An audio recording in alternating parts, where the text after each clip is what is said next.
Hey guys, Video Wolf here, and welcome to the first video of February of WTF Games You've Never Played.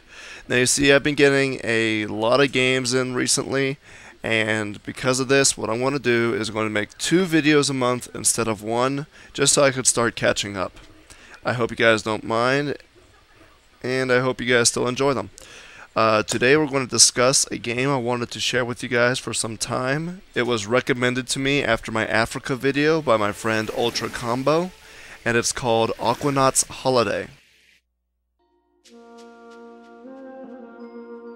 Now the reason you probably never played this game before is because it never left Asia.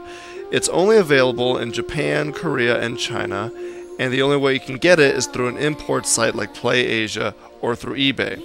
However, at the time of this video, the game seems to be out of print, so most of the import sites are out of stock. And because of this, the prices can get a little high. My English version cost me $115, but, you know, to me, I think it's a little worth it. I mean, this is a really fun game, and you'll see what I'm talking about in a minute.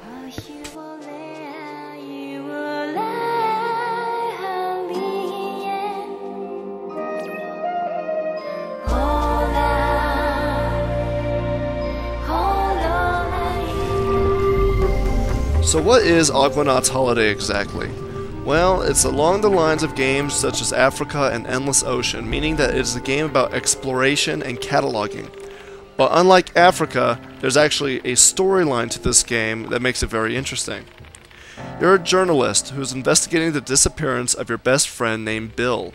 You sign up with this little marine base called Kisira Toll and team up with 2 researchers, the cynical and hard-headed Chief, and the perky and slightly annoying Jessica. Now, Chief provides you with 2 primary tools, nanosensors and buoy batteries. Jessica, on the other hand, provides you with very important storyline information and other little tidbits to help move the game along.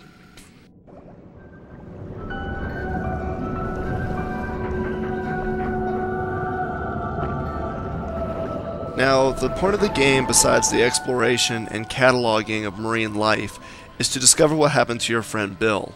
By following his journals, you discover that Bill has become obsessed with the reef to the point of near insanity.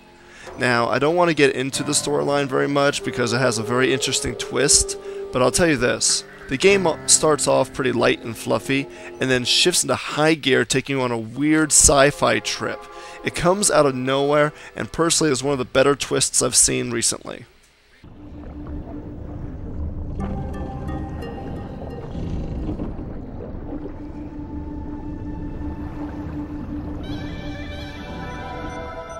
Now here's the main reef. As you can see, I already unlocked the entire map, but in the beginning of the game you are limited to a specific space. It can only expand that range by replacing the batteries in these things called buoy sonars. Luckily, you can progress through the map rather quickly, so there isn't any real problem in terms of pacing. There are only some instances where you need to work on the actual storyline in order to expand the map.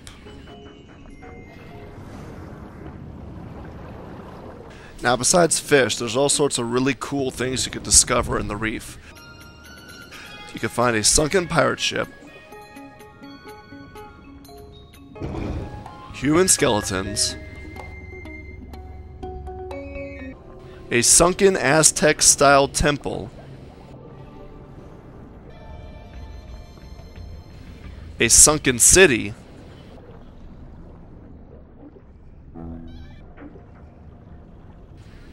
and Jupiter itself. No, I'm not making this up. Jupiter is underwater. Seriously, it's just like floating there. Don't ask. There are also a wide variety of fish in this game, over 300 to be exact. Most of them you'll be able to find on your own rather easily, but there are some that are small as a speck and hide within the coral that you'll easily pass them up if you're not looking. Not to mention that some fish only appear at random intervals and only in certain spots of the game, so the exploration difficulty can get rather high. Personally, I couldn't find half these guys without a translated guide I found online. Thank God for the internet. Besides exploration, there's also this little mini game that helps progress the storyline. It's called singing. You see, your buddy Bill discovered that he can sing to fish by using sonar. Now, because this has something very important to do with the actual twist of the game, I won't really get into it. But you'll find that singing is also very important because it allows you to upgrade your dolphin. By singing to the fish, you collect genetic material called mimes that you use to purchase upgrades that allow you to carry more sensors, increase your speed, and also go down into deeper levels of the ocean.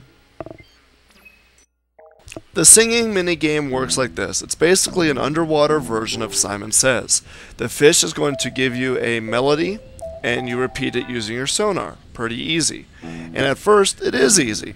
Levels 1 through 5 can be done without that much hassle, but as you get further on in the game, it goes from hard to downright insane.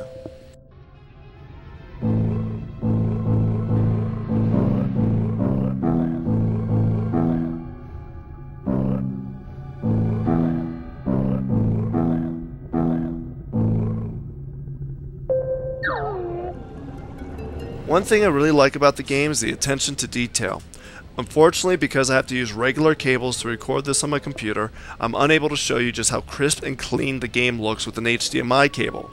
But the attention to detail is breathtaking. The fish are rendered beautifully and the environments range from serene to creepy. And I love finding rare creatures like sperm whales and giant squid.